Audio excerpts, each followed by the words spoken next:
Merci beaucoup de m'avoir invité à parler de cette thématique. Mes conflits d'intérêts.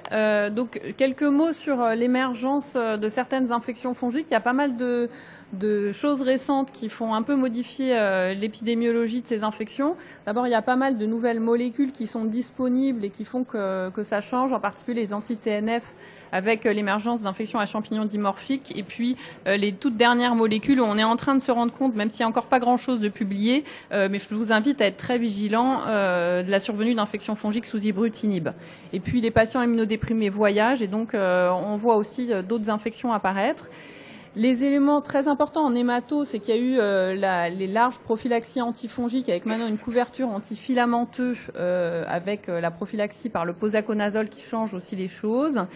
Et puis, comme on diagnostique beaucoup mieux les infections fongiques, et en particulier avec la biologie moléculaire et puis maintenant le MALDI-TOF sur toutes les souches, on décrit des nouvelles espèces. Ce qui est commun à toutes ces infections, c'est qu'elles sont particulièrement résistantes aux agents antifongiques et puis que souvent on n'a pas beaucoup d'outils diagnostiques indirects et donc on est souvent amené à faire des diagnostics un peu tardifs. Et des données dont on a vraiment besoin, c'est l'émergence des infections fongiques chez les patients qui ont ces prophylaxies par posaconazole. C'est vraiment une situation qui est fréquente et qui est problématique. On a un patient qui arrive avec un nodule pulmonaire sous prophylaxie par posaconazole et donc avant d'avoir documenté quelque chose, finalement, de savoir à quels agents fongiques on peut être confronté. Donc on manque encore d'études larges et surtout on n'a aucune étude maintenant que le posaconazole comprimé est disponible. Mais donc vous voyez sur ce tableau, on récapitule la plupart des études qui sont souvent des études monocentriques et qui montrent que donc malgré ces prophylaxies chez ces patients très à risque, on a toujours entre 4 et 13% d'infections fongiques prouvées ou probables et que clairement l'épidémiologie varie puisqu'on a plus d'infections à mucorales, on a plus de candidats non albicans et d'autres levures. Donc il faut être vigilant. En termes donc d'émergence d'infections à filamenteux, donc la plus fréquente c'est clairement les mucormycoses et donc je pense que c'est une pathologie maintenant qui doit être connue par tous les personnes qui prennent en charge des patients immunodéprimés ou des patients diabétiques. Donc c'est un champignon filamenteux de l'environnement qu'on va inhaler et donc les 3 localisations les plus fréquentes c'est clairement l'atteinte ORL avec des sinusites invasives, avec une atteinte ophtalmologique possible, une atteinte du système nerveux central. Les signes auxquels il faut être vigilant, c'est un patient qui a une sinusite qui a soit de la lyse osseuse, soit de la nécrose qu'on peut voir au niveau du palais ou au niveau des orifices nasaux, et puis quand dans les cas plus fulminants au niveau du visage. La deuxième forme clinique, c'est les atteintes pulmonaires. C'est des présentations qui sont extrêmement proches de l'aspergillose, avec des petits signes qui permettent de les différencier, on le verra, et puis des atteintes cutanées. La particularité de ce champignon, c'est son angiotropisme majeur, avec de la thrombose, de la nécrose. Et donc les antifongiques ont du mal à aller au site de l'infection, et donc c'est pour ça que la chirurgie est très importante dans cette infection. Donc, comme je vous le disais, c'est une infection qui émerge. C'est des choses qui ont bien été montrées entre 2001 et 2010 avec les données du codage hospitalier, en particulier chez les malades d'hématologie. Et en plus, on sait que la mortalité est particulièrement élevée. C'est une infection pour laquelle la mortalité globale est à 60%, avec une mortalité à 3 mois qui est de 40%. Avec les patients qui décèdent le plus sont les patients qui ont des infections disséminées ou des atteintes pulmonaires et les patients d'hématologie. On a là aussi des données de surveillance avec 88 cas de mucormycose qui ont été rapportés sur la période 2012-2014 par le réseau Récif. Donc vous voyez que c'est en France une pathologie qui touche de plus en plus majoritairement les malades d'hématologie, qui représentent 60% de cette population, et puis des patients diabétiques et puis des infections post-traumatiques auxquelles vous pouvez aussi être confrontés.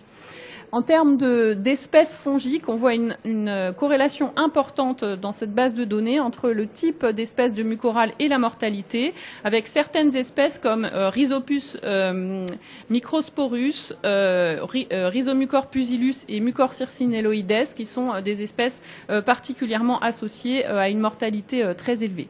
Et un petit mot dont je voulais vous parler, parce que je pense que vous pouvez y être confrontés, c'est les mucormycoses qui sont liées aux soins, qui ont une présentation clinique qui est très différente de celle du malade d'hémato. Ça va être souvent des infections soit du tube digestif, soit au niveau cutané. C'est souvent des malades qui ont été opérés ou corticothérapiés qui sont en soins intensifs. Et donc, il faut se méfier d'une lésion cutanée éventuellement nécrotique chez un patient de réanimation. Donc là, je vous donne l'exemple d'une petite fille qu'on a eue sur Necker qui a eu une double transplantation hépatique et qui avait présenté une petite lésion au début sur le bras et qui s'est transformée en lésion nécrotique qui a été après plus délabrante que ça. Donc il faut y penser quand on a ces lésions chez des malades à risque. L'autre message, c'est que quand on a une lésion a priori liée aux soins, il faut vraiment rechercher la source pour éviter la survenue d'une épidémie qu'on a déjà décrite. En termes de diagnostic, il y a eu 2 choses importantes qui ont été rapportées. La première chose, c'est l'intérêt d'un signe scanographique associé à la mucormycose, qui est le signe du halo inversé. C'est du verre dépoli central, comme vous pouvez le voir sur ce scanner, avec une condensation qui va être périphérique. Toutes ces études sur le halo inversé, elles ont été faites dans des populations d'hématologie chez des patients atteints de leucémie aiguë. Et donc, il y a eu un très beau travail de l'équipe de Dijon qui a repris donc 16 cas de mucormycose qui, dans leur expérience, puisqu'ils font des scanners extrêmement précocement, avaient tous un halo inversé au diagnostic. Mais vous voyez qu'il est assez fugace et qu'à 15 jours, il n'y a plus aucun patient qui a un halo inversé. Donc, il faut, quand on a ce type de signe radiologique, vraiment évoquer la mucormycose. On a la chance d'avoir aussi maintenant un outil de diagnostic indirect avec la mise au point par les mycologues de Besançon d'une PCR complexe dans le sérum qui va couvrir la plupart des espèces de mucorales, mais pas toutes les espèces. Donc il y a Mucor, Rhizopus et Lichtemia qui sont les 3 espèces les plus fréquentes qui sont couvertes. Et donc, plusieurs choses intéressantes. La sensibilité du test est très bonne, puisque quand il est fait dans des conditions correctes, il y a 92% des patients qui avaient une PCR positive dans le sérum. L'autre élément important, c'est qu'elle est précoce, puisqu'elle était positive 9 jours avant le diagnostic mycologique. Et la cinétique de cette PCR est également intéressante, puisque quand elle se négative, c'est associé à un meilleur pronostic, et surtout quand elle se négative pas, le pronostic est catastrophique, puisque la mortalité, le taux de survie était de 4% chez ces patients. Donc c'est intéressant pour le diagnostic et maintenant je pense que c'est vraiment un élément de suivi qu'il faut avoir. Alors elle est maintenant évaluée dans le cadre du PHRC Modi-Mucor, qui est coordonné par Laurence Millon et Raoul Herbrecht. Mais si vous avez des suspicions diagnostiques, on peut maintenant avoir, je pense, dans n'importe quel centre hospitalier en France, une PCR mucorale et il faut vraiment le faire dès qu'on a une suspicion. En termes de prise en charge thérapeutique, il y a 3 éléments importants. La première, c'est comme pour toute infection fongique invasive, de corriger les facteurs de risque. Et ensuite, comme je vous l'ai dit, il y a beaucoup de nécrose, donc il faut essayer en fait de réséquer chirurgicalement la lésion. Et ça a été bien démontré pour les atteintes ORL, avec ce travail sur les données françaises qui montre que quand on a un contrôle local de l'infection ou que quand on fait une chirurgie étendue, on a un bien meilleur pronostic. Voilà. Donc tout patient qui a une mucormycose rhino-orbitocérébrale doit être opéré en urgence et ça fait partie des urgences chirurgicales en pathologie infectieuse. Donc ça, c'est en cours d'évaluation aussi dans le cadre d'un protocole qui s'appelle MICA, qui est coordonné par les ORL de l'hôpital Lariboisière. En termes de traitement antifongique, donc les molécules qui sont efficaces sur les mucorales sont au nombre de 3. Il y a les polyènes, il y a le posaconazole et l'isiavuconazole qui sont efficaces. Donc le polyène, qui je vais vous le montrer, a des CMI pour lequel il y a les CMI les plus basses pour l'ensemble des mucorales, ont été évalués dans l'essai Ambisigo à forte posologie, donc c'était 10 mg kg jour, donc avec évidemment des problèmes de tolérance avec 40% des malades qui doublaient leur créate. Mais des taux relativement encourageants quand on compare aux autres études, je vais vous le montrer, avec un taux de réponse à 3 mois qui était de 48% avec 29% de réponse complète. Donc la deuxième molécule qui est très intéressante, c'est le posaconazole, d'autant plus que maintenant on a des nouvelles formulations, on a les comprimés qui sont très bien absorbés, et en plus on a le posaconazole IV qui va être commercialisé très prochainement en France. Mais malheureusement, on n'a aucune étude en première ligne, et ça c'est bien dommage, puisque c'est une molécule qui pourrait être fortement intéressante. Et la dernière molécule qui a été commercialisée contre les mucorales, c'est l'isavuconazole. Donc c'est un nouvel azolé à large spectre qui existe à la fois par voie intraveineuse, donc ça c'est intéressant dans la mucormycose, et par voie orale. Il n'y a pas de cyclodextrine dans la forme intraveineuse, mais on est un peu embêté parce que si vous regardez les CMI des différentes mucorales, je suis désolée pour la taille des caractères, si on regarde amphotéricine B, isavuconazole et posaconazole, vous avez des CMI des azolés qui sont déjà clairement plus élevés que celles de l'ampho B, et les CMI de l'isavuconazole sont beaucoup plus élevés que celles du posaconazole. Donc en termes d'efficacité in vitro, ça fait clairement moins bien que le posaconazole et que l'amphotéricine B. En revanche, il y a une étude qui a été conduite en première ligne dans cette pathologie, avec l'objectif principal qui était l'évaluation à J42, et on obtenait un taux de réponse à J42 qui était de 14% et à 3 mois de 10%, donc un taux de réponse qui n'est pas très élevé. Si on regarde l'efficacité, alors c'est pas du tout, c'est juste 2 études mises côte à côte avec évidemment une limitation méthodologique à faire ce genre de comparaison, il est vrai. Cependant, on peut juste observer qu'à 3 mois, dans l'étude vitale, chez les patients traités en première ligne, le taux de réponse était de 10%, alors qu'il était de 50% avec l'amphotéricine B à forte dose. Donc il faut juste être prudent dans l'interprétation de cette étude sur l'isavuconazole. En termes de recommandations, toutes les recommandations européennes, elles ont été faites avant la commercialisation du posaconazole Peros et IV, avant la commercialisation de l'isavuconazole. Ce qui est clairement recommandé, c'est l'amphotéricine B liposomale à forte posologie, donc c'est au moins 5 mg kg jour pour toute forme, et 10 mg kg jour quand il s'agit du système nerveux central, ça en association avec la chirurgie et la correction des facteurs de risque.